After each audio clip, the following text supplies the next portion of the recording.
جز این قراره که ما قراره از این طریق زندگی آدما رو بهبود ببخشیم. و حالا به چه درد میخوره اصلا اینکه آدمه خیلی هوشیارتر بشه در مقایسه با وقتی که خیلی نمیدونست و یه چیزایی هست که ناهوشیاره و ازش خبر نداره. این میتونه کمک بکنه، یعنی صرفاً هوشیار کردن ناهوشیار نیست که کمک کننده است. قراره از طریق این مسیر آدمه به آپشن های بیشتری، گزینه های بیشتری برای انتخاب کردن توی مسیر زندگیش داشته باشه. این حالا چیزایی که من خیلی خلاصه نوشتم، اگه چیزی رو جا انداختم میخوای تو اضافه کن. دقیقاً. Okay. Yes. You're done. Yes. Okay.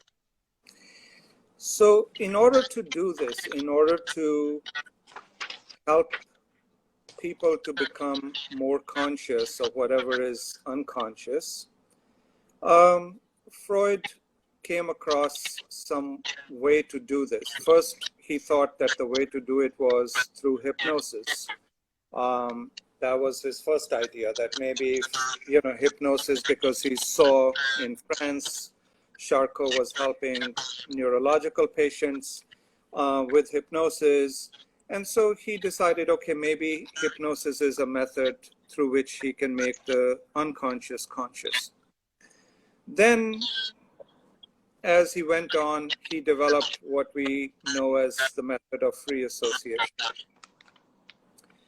Of course, we know that free association is actually never free.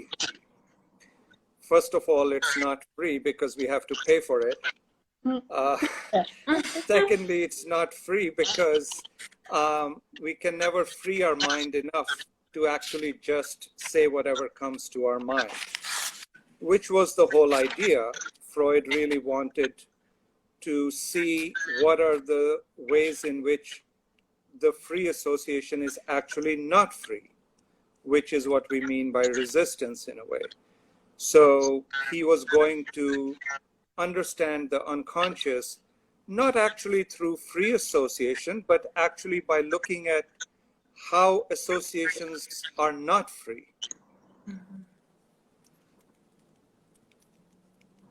You want to translate? Yeah.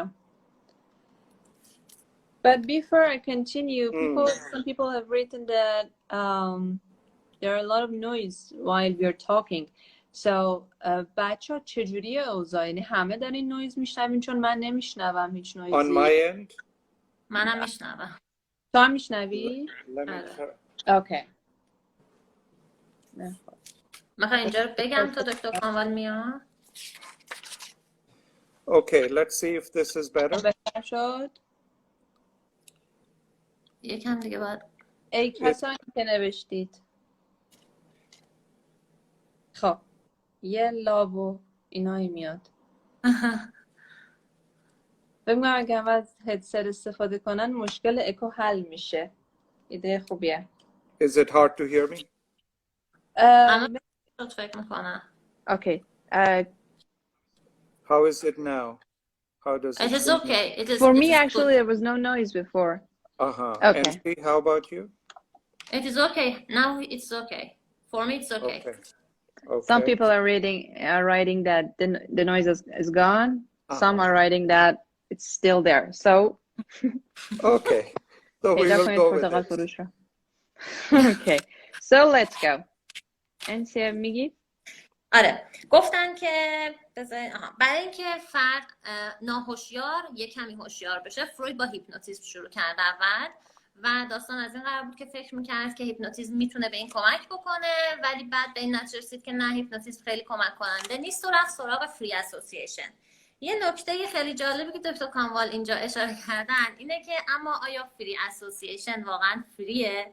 و نظرشون اینه که فری نیست. اولا به خاطر اینکه ما براش پول میدیم، دوما به خاطر اینکه مجانی نیست، دوما به خاطر اینکه یه چیزی رو فروید راجع بهش صحبت کرد تحت عنوان رزिस्टنس یا مقاومت که در مسیر تداعی آزاد قرار میگیره، در واقع مسیر رو سد میکنه و ما قراره اونو بشناسیم و باهاش کار بکنیم و برش داریم و اینا. بنابراین ما قراره که ناهوشیار رو از این طریق بشناسیم که چی اجازه نمیده که تداعی آزاد بشه، در واقع از طریق آزاد نبودن تداعی قراره بشناسیمش.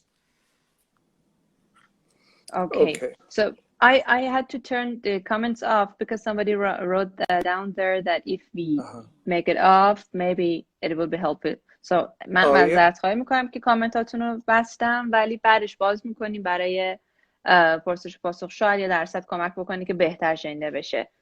دیگه بعد از هر چانسی استفاده کرد که بهتر شه. Okay, let's go. Okay.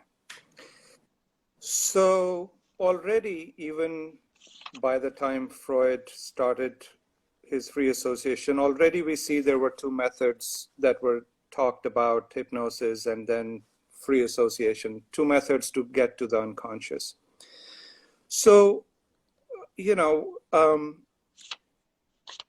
what I want to clarify is that it's not like there has to be only one way to get to the unconscious. There can be many ways to get to the unconscious. There is no one way. If the goal is to somehow help the person to become more conscious of their unconscious, then we do whatever we can do to make that happen. So if I'm going to talk about detailed inquiry, I'm not here to say that, oh, this is better or this is worse or this is the only way or something like that. It's just another way. And we have to think whether, you know, people might have the impression that free association is the only way. But there is no one way. There can be many ways, and everybody is welcome to use as many ways as they can. The more ways we have to do our job, the better it is for us. Because people are also different kinds. They're not all one kind of people, and some people find it easier to work in one way, and some people find it easier to work in another way. So as a basic idea, it should be clear that whatever I'm saying is not something that it has to be this way or the only way or the better way. It's just another way. Why shouldn't we know about another way? Okay.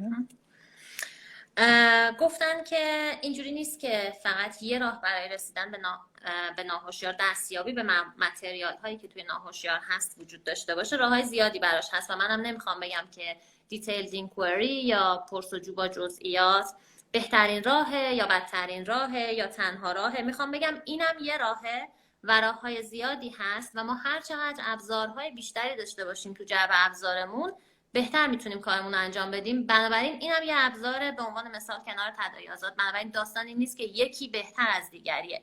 این هم یه شیوه دیگه است برای دست یافتن به ناهوشیار. که ولکام دونستن که از همه راه، یعنی این چیزی که ما داریم راجبش حرف میزنیم دیتیلد اینکوایری امروز، چون ممکنه که این حس ایجاد بکنی که خب پس قرار جایگزین فری اسوسییشن بشه یا قراره که بهتر کار بکنه. به نظر میرسه که نه، حرف اینه که قرار یکی از هزاران روشی باشه که ما رو برسونه به آنجا که باید. Okay. So there are a few things that are related to the idea of detailed inquiry, and we will talk about them because detailed inquiry is based on looking at the process of therapy a little bit differently than Freud. And that starts with the concept of anxiety. So detailed inquiry was described originally by Harry Stack Sullivan, who was an American psychiatrist. And he started this school of thought called interpersonal psychoanalysis. But the way I'm actually going to be talking about detailed inquiry is not necessarily just the way Sullivan talked about it. I'm talking about it the way I use it. You know, his idea of detailed inquiry mostly had to do with how to interview people. He worked a lot with psychotic schizophrenic patients who were hospitalized, and that was the context in which he developed the idea of detailed inquiry. And then later on, he applied it to other regular obsessional patients and so on. But I'm talking about the concept of detailed inquiry as he described it in some ways, but I'm also going to be talking about it in my way, like using it maybe beyond what Sullivan used it. گفتم که این متد بررسی کردن راهی که با این مدل کار میکنیم با آنکانشس یکم متفاوته با مدلی که فروید کار میکرد و دیتیل اینکوئری رو در واقع پرسجو با جزییات رو هری سالیوان که یک روانپزشک آمریکایی هست و بنیانگذار رویکرد بین فردی یا اینترپرسونال هست مطرح کرده ولی دکتر کانوال امشب میخوان نمیخوان دقیقاً راجع به اون مدلی که سالیوان مطرح کرده و در واقع ابداع کرده حرف بزنن، به خاطر اینکه اون بیشتر کانتکست بیمارستان‌های روانی و مریضای سایکوتیک و اسکیزوفرنی و اینا استفاده میشه. راجع به مدلی که خودشون از این روش استفاده میکنن میخوان با ما حرف بزنن. فکر میکنم همین بود ها. بله مرسی. Okay. So I was starting to say that there are some things that are related to the detailed inquiry that are also to be understood because they're different from Freudian classical theory. First one is the idea of anxiety. Then there is the idea of what Sullivan called participant observation. And then there is the idea of the nature of the unconscious. So all of those things also have to be formulated or were formulated by him a little differently than they were formulated by Freud. So to start, we all deal with anxiety. That is the main reason that people come to us, whether it's depressive anxiety or other kind of anxiety. In one form or another, anxiety is like pain for the body. It's some sort of distress that brings people to us. So every school of psychoanalysis has some concept of what is the basis of anxiety. So for Freud, for example, the basis of anxiety was in the conflicts between the various drives and social rules and regulations between id and superego and so on. And anxiety resulted from repression and so forth. For Sullivan, it's a little bit different. He was more focused on trying to understand what happens between two people that can cause one person to become anxious as the interaction is going on. What is it that one person might say to another person, or what is the way that one person might behave with another person that would make either one of them anxious? That anxiety, he was dealing with anxiety only in the interpersonal context. Of course, it has some roots in childhood patterns and behaviors, but he was always interested in trying to find out what is going on between two people that makes one person anxious. So that's a different focus of trying to understand anxiety. خب گفتم که نه میگم راجع به مفاهیمی که متفاوت هست توی رویکرد اینترپرسونال به طور به خصوص با رویکرد فروید، در واقع وقتی میخوایم از پرسجو با جزییات حرف بزنیم قبلش لازمه راجع به یه چیزای دیگه حرف بزنیم که توی رویکرد اینترپرسونال با رویکرد مشخصا فروید متفاوته. دو تا موضوع خیلی مهم، موضوع اضطراب و ماهیت ناهوشیاره. راجع به اضطراب الان دارن صحبت میکنن و اینکه همه ما به هر حال شکل‌های مختلفی از اضطراب رو توی زندگی روزانمون تجربه میکنیم و هر رویکردی توی روانکاوی نظریه در واقع مفهوم پردازی داره راجع به اینکه اضطراب نتیجه چی هست و چجوری ایجاد میشه. به عنوان مثال فروید معتقده که اضطراب نتیجه تعارض بین به عنوان مثال اید و سوپر ایگو یا نمیدونم نتیجه تعارضاتی با نرم‌های اجتماعی و چیزایی از این دسته. در واقع مفهوم تعارض خیلی مطرحه توی رویکرد فروید، در حالی که سالیوان خیلی جالب از نظر من، البته اینو من دارم اضافه نگاه میکنم به داستان، این شکلی که اینطوری مطرح میکنه، اینجوری نگاه میکنه تولید شدن اضطراب رو که بین دو تا آدم چه اتفاقی داره میفته توی یک تعامل که باعث میشه یکی از اون دو نفر مضطرب بشه. در واقع اضطراب رو توی چارچوب بین فردی نگاه میکنه، هرچند که میدونیم ریشه هایی توی مثلا کودکی و اینا هم داره، اما سوالی که توی این رویکرد مطرح میشه به عنوان مثال وقتی بیمار توی اتاق درمان یا درمانگر در اتاق درمان مضطرب میشه یا اضطراب تجربه میکنه، سوال اینه که بین ما داره چه اتفاقی میفته که یکی از طرفین داره اضطراب تجربه میکنه. یه نکته ای که جا مونده من فقط بگم که در واقع هم انزایتی رو در واقع حرف میزنه، هم تفاوت تعریفی unconscious و هم نکته سوم که گفت participant observation بود که در واقع همونی که تو الان توضیحشو دادی که در واقع درمانگر هم در اتاق فقط نیستش که داره نگاه میکنه یا در واقع شرکت نداره در آنچه که داره رخ میده، در آنچه که داره رخ میده درمانگر هم سهیمه. Okay. Okay. So because we are looking at anxiety now as something that happens between people, and the opposite of anxiety for Sullivan was what he called a sense of security. If your anxiety becomes less, you become more secure. So he saw that people are always trying to feel more security when they're interacting with other people. Mm-hmm. So because anxiety is something that is happening between people, is being provoked between people, that means that even in the therapist-patient process in our offices, we are two people. And so it is important to think about how might the therapist be making the patient anxious, or how might the patient be making the therapist anxious?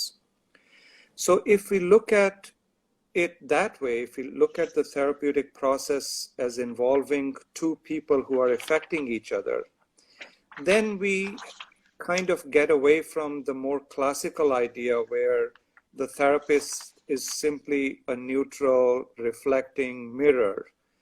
It's sort of, at least at that time, things have changed now a little bit, but at that time, the idea was that the therapist should become as little present as possible, that the therapist's presence is not useful in a way that you sit behind the couch, the patient's not looking at you, you don't say much, like you make your presence as less as possible because you're simply a reflecting mirror. Sullivan is saying, well, we are both in the room. No matter what we do, we are affecting each other. So what we have to think about is that we have to think about ourselves as therapists as what he called participant observer. We are both participating in the process, and at the same time, we're also trying to observe what is happening between us. So that is why the next thing that is introduced into this idea is the idea that as therapists, we are participant observers, not just reflecting mirrors.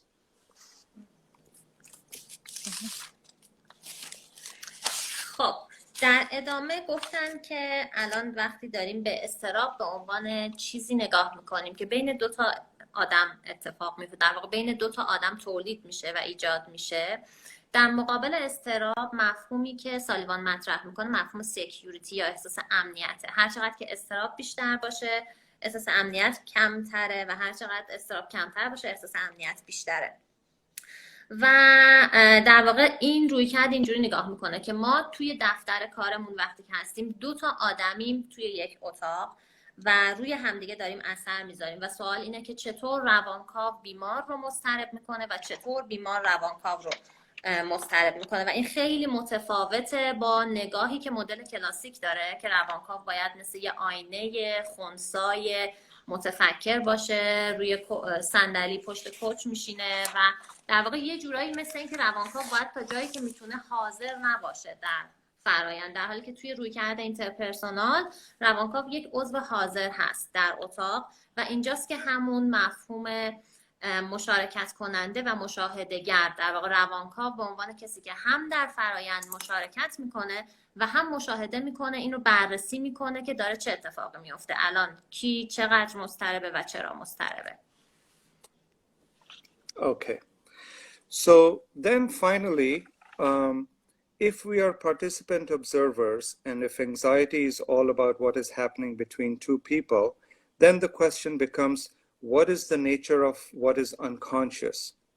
So for Sullivan, what is unconscious is all of those things that we don't want to be paying attention to because they are too uncomfortable, they are making us too anxious. It is the things that we are not paying attention to about the interaction between two people. So in his formulation, the unconscious is not really about the drives or about the repressions of the drives. He didn't say that doesn't happen, but he's only interested, since his field is to look at what's happening between two people. So then he's interested in bringing to consciousness everything that the two people should be able to see about what is happening between them. You see? So the unconscious then becomes something that is being constructed in the present. And it is a dynamically changing unconscious depending on who you are interacting with and what is going on in that interaction. So in this kind of thinking, what I am unconscious of when I'm talking to Saba might be very different from what I'm unconscious of when I'm talking to ensiye, because they are two different people and we have two different relationships. خب حالا میریم سراغ مفهوم، یعنی در واقع میخوان راجع به ماهیتی که برای ناهوشیار تعریف میشه توی این رویکرد برامون توضیح بدن. گفتن اگر که حالا ما 2 آدم هستیم توی اتاق و رویکردی که مدلی که نگاه میشه به رابطه مدل مشارکت کننده و مشاهده گر هست و اضطراب داره بین ما اتفاق میفته، بین 2 آدمی که در اتاق هست. حالا ناهوشیار چیه؟ ناهوشیار توی این کانتکست میشه همه اون چیزی که توی تعامل بین این 2 آدم داره اتفاق میفته و ما بهش نمیخوایم که بهش توجه بکنیم. در واقع توی فرمولیشنی که راجع به ناهوشیار توی این دیدگاه هست، ناهوشیار مثل اونجوری که فروید نگاه میکنه راجع به درایو ها، راجع به سرکوبی و ریپرشن و اینا نیست. در مورد اینه که ببینیم که بین 2 آدم داره چی اتفاق میفته، اون بخشی که بهش توجه نمیشه، در واقع شاید بتونیم بگیم، نمیدونم دقیق هست یا نه، پردازش نمیشه، اون میشه ناهوشیار. بنابراین ناهوشیار یک چیزیه که در لحظه داره ساخته میشه و تغییر میکنه، پویاست. و این که تو در مورد اینه که با کی داری تعامل میکنی و داره چه اتفاقی میفته. به عنوان مثال دکتر کانوال داشتن میگفتن ناهوشیار من در تعامل با سبا میتونه چیز متفاوتی باشه از ناهوشیار من در تعامل با انسیه. Okay. So you can see that in this kind of thinking, what is happening in the communication between 2 people becomes a very important thing to pay attention to. So since this is a process where we are paying such close attention to communication, what Sullivan found was that actually whenever people say something, and other people have said similar things, that it's clear that language has 2 functions for most of us, most of the time, all the time maybe. One function of language is to tell the other person something. The other function of language is to not tell the other person something. You see, whenever we say something, we are always also leaving out something that we don't want to say. So that's very important. Like language, basically, if you think about it, like language has evolved because we have a desire to communicate and relate to other people. But at the same time, we also have a need to feel secure and to not feel anxious.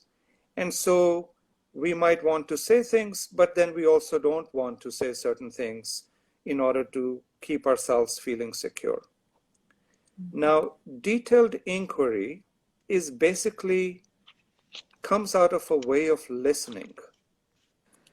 It's not that you are simply asking questions because you are curious.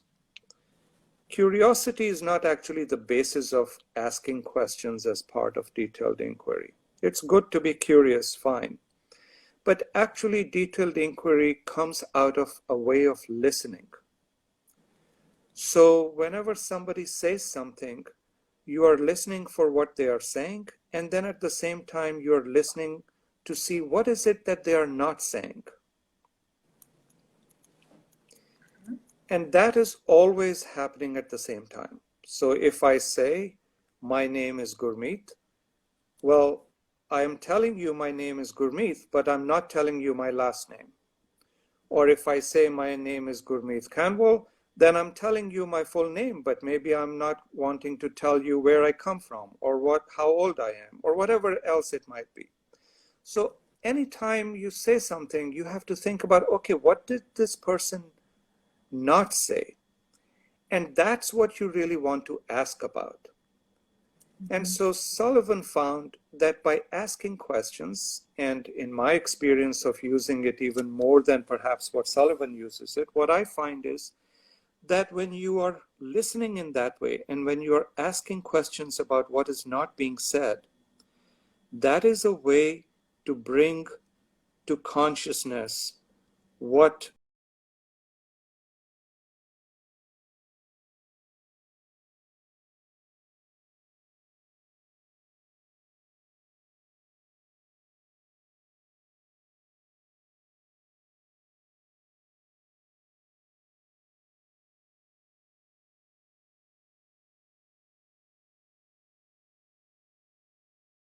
that is a way to bring to consciousness what the patient or you yourself might be unconscious of.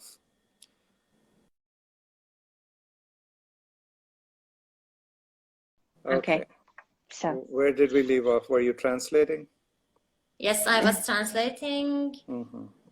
and بکنم اولش بگیم. آره یه دور دیگه از اول میگم. داشتم میگفتم که دکتر کانوال داشتن میگفتن که زبان 2 تا کارکرد داره. یکیش اینه که ما یه چیزی رو به دیگری بگیم و کارکرد دومش اینه که یه چیزی رو به دیگری نگیم. وقتی که یه چیزی رو داریم راجع به چیزی صحبت میکنیم، یه چیز دیگه همزمان وجود داره که ما ازش حرف نمیزنیم. در واقع زبان به وجود اومده برای دیزایری که ما داشتیم برای در میون گذاشتن با دیگران. از اون طرف احساس نیازی داریم ما به سکیوریتی و احساس امنیت که این با حرف نزدن تأمین میشه. ما میخوایم اضطراب کمتری تجربه کنیم و هر چقدر کمتر حرف بزنیم طبیعتاً اضطراب کمتری تجربه میکنیم. یه چیزایی هست که میخوایم نگیم. و دیتیلد اینکوئری برای فهمیدن و پیدا کردن چیزایی هست که آدما میخوان نگن توی گفتگو و توی اتاق درمان. در واقع دکتر کانوال گفتن که این یک روش شنیدنه و پشتش کنجکاوی نیست. فقط کنجکاوی هم به خودی خودش چیز خوبیه، اما پشت دیتیلد اینکوئری فقط کنجکاوی نیست، راجع به گوش کردنه. ما وقتی داریم گوش میکنیم به چیزی که گفته میشه گوش میکنیم، همزمان با سوال پرسیدن میخوایم به چیزی که گفته نشده گوش کنیم. و مثال زدن، گفتن اگر من الان اسمم رو به شما بگم و بگم که اسم من گورمیت هست، دارم یه چیزی رو نمیگم و اون اینه که فامیلم کانواله. و اگر اسم کاملم رو بگم اسم من گورمیت کانوال هست، دارم یه چیزای دیگه رو بهتون نمیگم، مثل اینکه من چند سالمه، از کجا دارم میام و اینا. خلاصه هر وقت که داریم یه چیزی رو میگیم، داریم یه چیزای دیگر هم نمیگیم و قراره که با سوال پرسیدن چیزایی رو که گفته نمیشه بشنویم. Okay. So one of the questions was whether you start using something like detailed inquiry from the very beginning or not. Yes, absolutely. In fact, I might use even more detailed inquiry in the beginning than I might use later on. For me, it is a way of getting to know the person. So, you know, I don't hesitate to interrupt. Of course, one is always guided by one's empathy and one's sensitivity to what the patient is experiencing. So it's not like, you know, you are going to keep interrupting rudely and make it impossible for the person to say a word or to be, you know. But it's the general idea that whether you're comfortable with the idea of your role in the room, not simply being to disappear into your comfortable chair, but to actually be alive and interacting and asking when you want to ask certain things. There may be some patients who you feel like, okay, I really need to let this person talk and I am not going to say anything for a while. That's fine. It's not, it's not like it has to be always one way or always the other way. It is a tool. It is about becoming comfortable with using one more tool among all the other tools that you might also have. So, and it's a way of engaging, and it's a way of looking at what's going on between people. So yeah, and I will apply that kind of detailed questioning, for example, even to looking at dreams. So you see, if a person says, I was in a room and, there was someone else sitting on a sofa in the room. Well, if I look at this as a frame of a movie, for example, I want to be able to see exactly what's going on. So I will ask questions like, what kind of room? How big was the room? How small was the room? Was there any rug on the room, or was there no rug? How many chairs were there? What kind of sofa? Do you recognize what sort of sofa was in the room? Was this person who was sitting there a man or a woman? Did you just appear in the room, or did you come from somewhere and then show up in the room? Like I will just have question after question in my mind. Maybe I ask all of them, maybe I don't ask all of them, maybe I ask some of them later, earlier. Of course, all of that depends on your sensitivity and your empathy for the moment. But the basic idea is that I find questions to be a way that you bring to attention whatever the person is trying not to pay attention to. And for me, that is another way of making the unconscious conscious. خب من یکم اینجا این بخش رو ناقص یادداشت کردم. میخوای بگم؟ آره من میتونم من بگم. اوکی بگو. خب در مورد سوالی که بچه ها پرسیده بودن گفتن که آره من هیچ مشکلی ندارم که از دیتیلد اینکوایری، از این پرسجویی با جزئیات از همون اول کار استفاده بکنم، چه بسا ترجیح میدم که اوایل بیشتر از این استفاده بکنم تا بعدترش، چون میخوام آدمه رو بشناسم و خیلی اوکی هم و راحتم که قطعش بکنم و در واقع سوالم بپرسم. ولی معنیش این نیستش که خب حساسیت ندارم به این که مثلا مریض تو چه شرایطیه، نذارم یه کلمش جملهش تموم شه من بپرم وسط. به هر حال یعنی به همزمان با میزانی از همدلی و میزانی از اینکه به هر حال حواسم هست که حسای اونم الان میخواد که حرفشو تمام کنه یا اینکه اوکی من الان قطعش بکنم چیزی نمیشه. میگه پوینتش این نیستش که من فقط سوال بپرسم، پوینتش اینه که من زنده باشم و در تعامل در واقع درگیر اون تعاملی باشم که داره اتفاق میفته و خودم رو کنار نکشم و اینا. و پوینت اینه که به عنوان یه ابزار ازش استفاده بکنم. و بله برای مثلا رویا هم من این کارو میکنم. مثلا اگر که مریض بگه که در یه اتاق بودم که یه مبلی هم بوده یه نفرم اونجا بود، من ازش میپرسم که مثل یه فیلم من احتیاج دارم که بتونم انقدر بر من با جزئیات بگه که بتونم تصویرش رو جلو خودم ببینم. در نتیجه ممکنه بگم که چه اتاقی بود، بزرگ بود، کوچیک بود، فرش داشت، نداشت، چه میدونم مبلش چه مدلی بود، اون آدمی که اونجا بود زن بود یا مرد بود، تو اونجا همین جوری بودی یا از جایی اومده بودی. میگه خلاصه یه کلمه سوال میاد به ذهنم که ممکنه یه سریاشو نپرسم ولی یه سریاشم شروع میکنم به پرسیدن. و پوینتم و دغدغه‌ام اینه که به توجه بیارم آنچه که از توجه گریخته در واقع. و میگه این مدلیه که من از دیتیل اینکواری استفاده میکنم برای اینکه آنکانشس و کانشس بکنم. آنچه که داره بهش توجه نمیشه رو دعوت بکنم که بهش توجه بشه با سوالهایی که به ذهنم میرسه. Okay. Done. So somebody was asking about the Socratic method. Yeah. In one way, you can say that it is similar to the Socratic method in that it involves more interaction, talking back and forth, or asking questions. In another way, it's also a little different because it's not really about making arguments and counter-arguments or trying to come to some logical conclusion about things. That's not the purpose as it might be in the Socratic method. The purpose here is simply to uncover things. So there is no particular goal necessarily in mind other than uncovering things, other than making whatever is unconscious conscious. Sullivan used the term selective inattention, meaning that we are always selecting what we pay attention to and what we don't pay attention to. And so for him, the unconscious is kind of like selective inattention. It's the things we select not to pay attention to. Mm-hmm. And the questions are meant to bring attention to those things. Mm-hmm.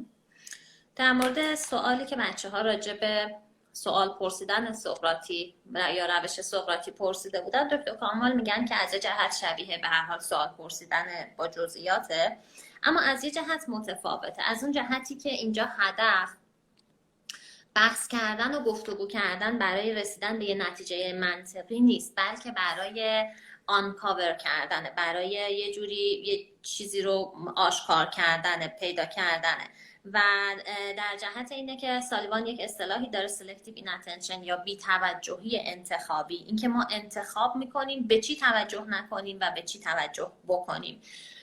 این روش کارکردش و هدفش به جای اینکه به یه نتیجه منطقی برسه اینه که به چیزی که میخوایم توجه نشه توجه بکنیم، به چیزی که انتخاب کردیم توجه نشه توجه بکنیم. Very nice. Yeah. Okay, so you tell me now if you want to stop here and if there are any other comments or questions, anything you want me to address. Okay, we actually covered all the questions I had here. The ones also I didn't read to you, but you covered them. It was about anxiety, the unconscious. Oh, there's another question here. I will read it to you now. But Ensiye, would you please turn the comments on? Yeah, so people sure. can ask. Yeah, having yes. Have live interaction. So yes. The person says, in this approach, which is more important, what the person says or how the person says the things she or he wants? That's a very good question. Both are extremely important. It is not just about what the person is saying. As a matter of fact, and Sullivan emphasized this also in his descriptions of detailed inquiry, a lot of times the way you listen and the way you know what the person is not trying to say is by paying attention to how the person is saying something. So, maybe when it comes to something they don't really want to go into detail about, their voice becomes softer, as if you have harder time hearing them or something. So then you might notice that and you might say, well, it seems like your voice became much softer when you were talking about this. What do you think, that was about? Or you might ask them something more about the topic that when their voice became softer. So absolutely, how people say things is very, very important to pay attention to, not just what they are saying. Okay.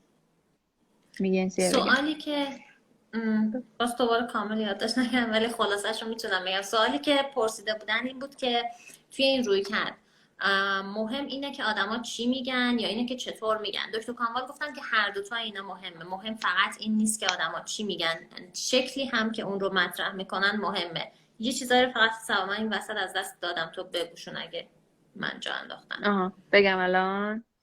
گفتش که پوینت اینه که در واقع ما برای اینکه بفهمیم یه چیزایی رو که داره آدم از چی حرف نمیزنه اینه که گوش بدیم که داره چطور هم حرف میزنه. یعنی داره یه چیزایی رو میگه ولی برای اینکه بفهمیم چه چیزایی رو نمیگه احتیاج داریم که توجه بکنیم به مدلی که داره میگه. مثلا اینکه صداش یهو آروم میشه وقتی داره از یه موضوعی حرف میزنه، اونقدر آروم میشه که مثلا نمیشنویمش و میگه کانفرانت میکنه و سوال میپرسه که چی شد من صداتو دیگه نمیشه، صدا یهو اینطوری شد. یعنی توجه به آنچه که داره رخ میده فراتر از محتوا. دقیقاً گفتن خیلی سوال خوبیه. آنچه که داره میگه و چطور داره میگه خیلی مهمه که با چه موضوعهایی یهو تونش عوض میشه، شدت بالا پایین نیست، تون صدا عوض میشه و لحنش عوض میشه و اینها.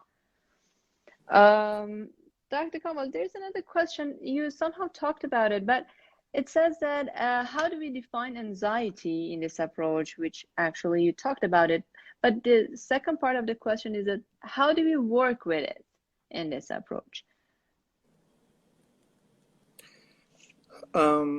how do we define anxiety is that anxiety is,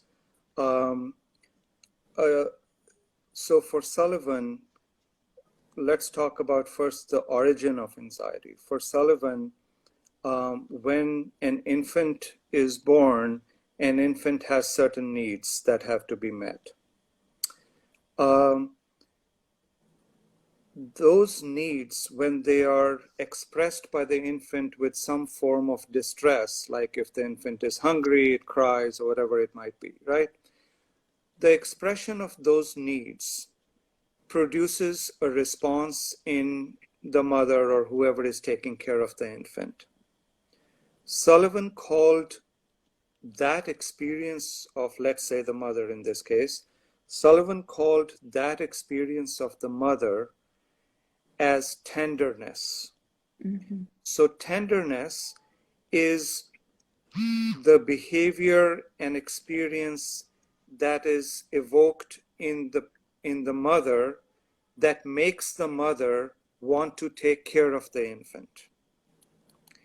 And the infant has a need for that tenderness because it is the tenderness that is going to ultimately result in the satisfaction of the infant's needs.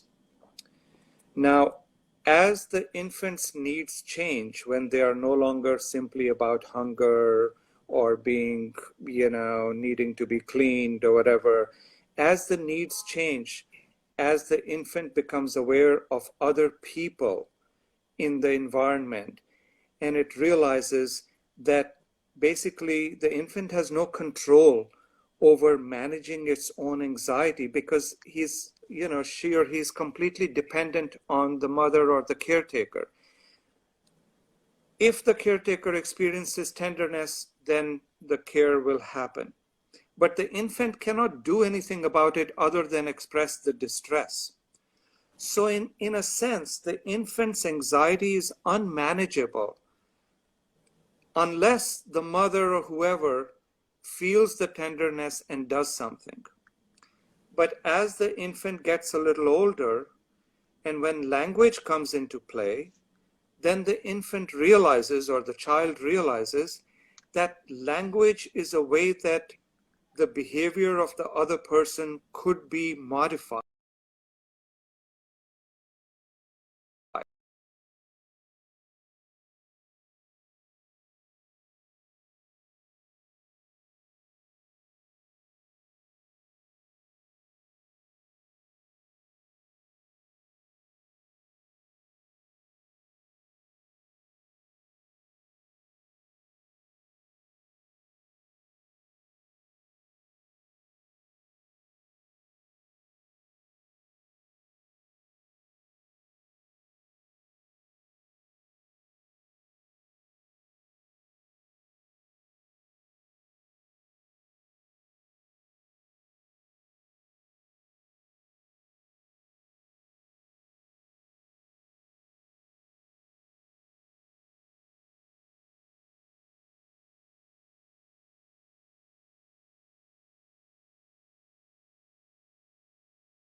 It must be a very classical internet. Yeah. Prefers free association, not this kind of topics. Right. Okay. So I was saying that the language is the way that the child understands. Okay, shall I go with it? Yes, go ahead. You can translate. انسیه برم یا میری؟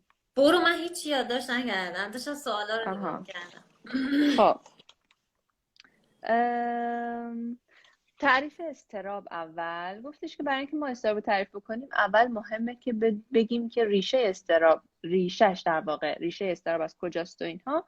گفت وقتی که بچه به دنیا میاد با یه نیازهای به دنیا میاد و این روشی که این نیازهاشو بروز میده با یه حالت پریشونی و گریه است و همه اینها که اینا یه پاسخی در مادر ایجاد میکنه و این مهمه که تجربه مادر در واقع رفتاری که از مادر سر میزنه در نتیجه برانگیخته شدن ناشی از گریه بچه یا به حال بروزی که داره اینه که همراه با تندرنس باشه. تندرنس یه ترجمه خیلی سختی داره، محبت، عطوفت، همراه با کیر، همراه با توجه و اینها.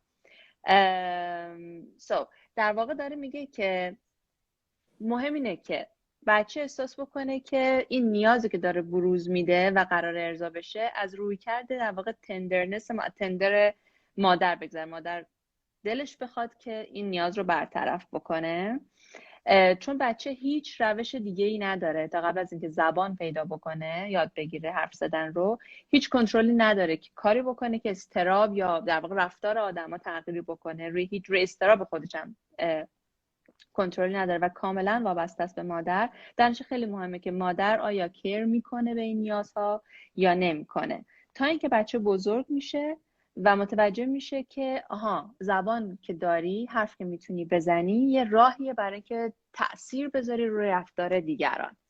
Okay, so with language you can regulate or affect other people's behavior. This was the part we stopped. Right.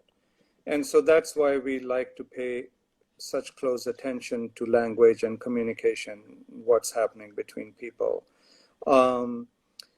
And so then one other thing I will say is, maybe this is related to the question that was asked, how do we handle things? Like, so basically, if you think about the classical method, what is the goal? Like, the goal is in some form to make the person conscious about their unconscious defenses and anxieties and wishes and fantasies, in the hope that there will be less intrapsychic conflict. And if there is less intrapsychic conflict, you will make better choices and you will have less anxiety. So in that model, anxiety is diminished when intrapsychic conflict is diminished and you are freer with your libidinal and your aggressive drives, right? In this model, anxiety is diminished when you are more aware of what are the things that make you anxious in interacting with other people. So in other words, what defenses are you using? And Sullivan calls it security operations. What kinds of behavior patterns, security operations are you using that are basically meant to either come closer to the person you're interacting with or somehow create more distance from the person you're interacting with.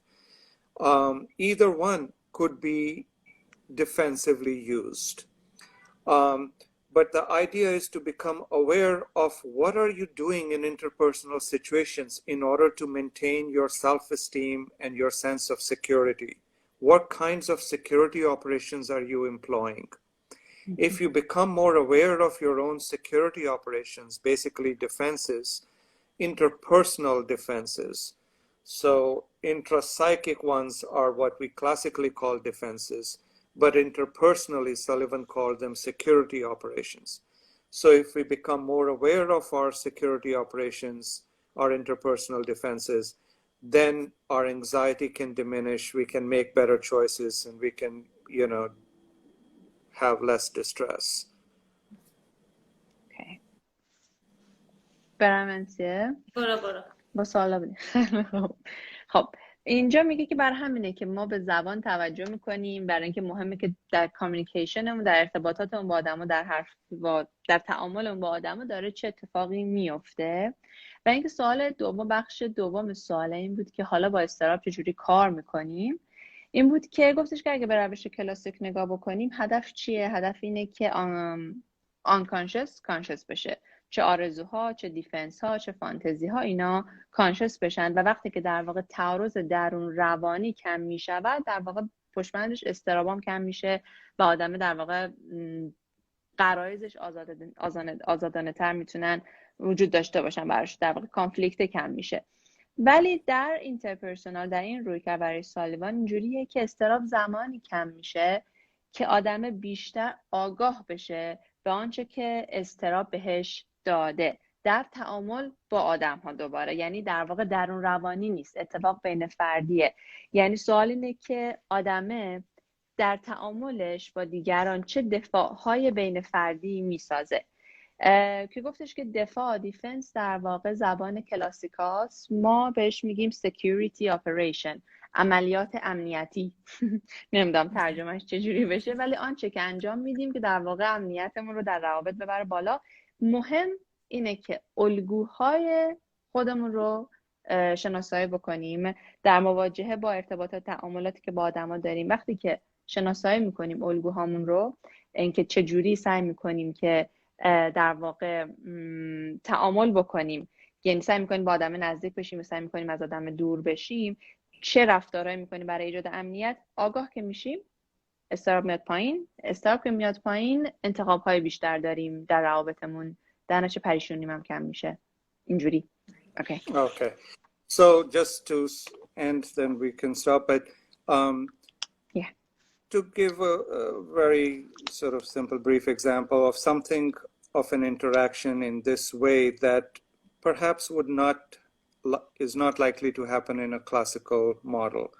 So let's say a patient is in the office and session is going on, and you notice that the patient is somehow becoming irritable or something, irritable with the therapist.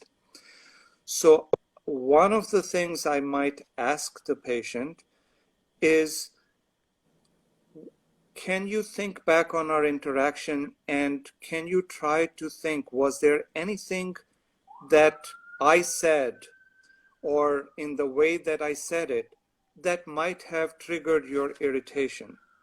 So I will actually invite the patient to pay attention to my behavior and to see if in fact I might have done something or said something in a certain tone that might actually have triggered the patient's irritation. I am not only going to, as we would in a classical way, think about the irritation in the patient's intrapsychic terms, in terms of transference. Transference will still come into play, but I might actually invite the person, the patient, to reflect on my behavior to see if there is some way in which I may have triggered that irritation actually. Very nice. برم؟ برو. اوکی. خب میگه که حالا یه مثال براتون بزنم که چطوری کار میکنیم وقتی که مثلا تصور بکنیم که مریض توی دفترتونه و احساس میکنین که همچین نامیزونه با شما، ردیف نیست اوضاعش. میگه که این برخلاف نگاه کلاسیک، میگه من بهش میگم که ممکنه برگردم بهش بگم که ببین بیا برگرد یا فکر کن از کجا به بعد تعامل و مکالممون تو اذیت شدی، یعنی کلافه شدی، به هم ریختی، آشفته شدی، من چی گفتم یا چطوری یه چیزی رو گفتم، تون صدام، لحنم، کلمه که انتخاب کردم، رفتار من چطور ممکنه که یه چیزی رو تریگر کرده باشه، یه چیزی رو آورده باشه. این نامیزونی که تو داری، پریشونی، اذیت، ناراحتی که تجربه کنی یهو وسط جلسه، از یه جایی به بعد ممکنه مربوط بشه به رفتار من. میگه این اون جاییه که با نگاه کلاسیک فرق میکنه، که نگاه کلاسیک همه این چیزها رو درون روانی بررسی میکنه و قصه ترانسفرنس و گذشته و اینها. میگه ما با ترانسفرنس کار میکنیم، ولی قضیه اینه که من دعوت میکنم از مریض که تمرکز کنه روی رفتار من. ممکنه من تأثیر داشته باشم در احساسی که درون ایجاد کرده، ولی ممکن از قلم در واقع از توجه بیفته. Okay. So how much time do we have? We are out of time now. Okay. Okay. So some people wrote some questions. Can we had two questions. Have a quick look. Tell me what they are if we can address them quickly. Yeah. We had two questions, yes. Mona asked the questions about how do you think about the silence in the room regarding to selective inattention? What's the meaning of silence? So silence is always, important, no matter in what way we think about it, because of course there are many different kinds of silences, and silences can be a form of communication. Silence can be a form of trying to resist communication. But it's sometimes it can be fine to just sit there and let the silence go on for a while. Maybe somebody needs it for some reason. But I would say that I would be more inclined to ask about it, to what happened right before the patient became silent. See, I'm always very interested in transition points. When somebody's mood or way of thinking or way of talking changes from one thing to another, I always want to do a very detailed inquiry about what happened at the moment of change. Why was the person talking and then became silent? Exactly what happened in that transition. So part of my detailed inquiry might be to really ask about that moment. What does the person remember? What is the last thing that the person felt before they felt the need to become silent? What did the person notice something in my reaction that maybe triggered the desire to become silent?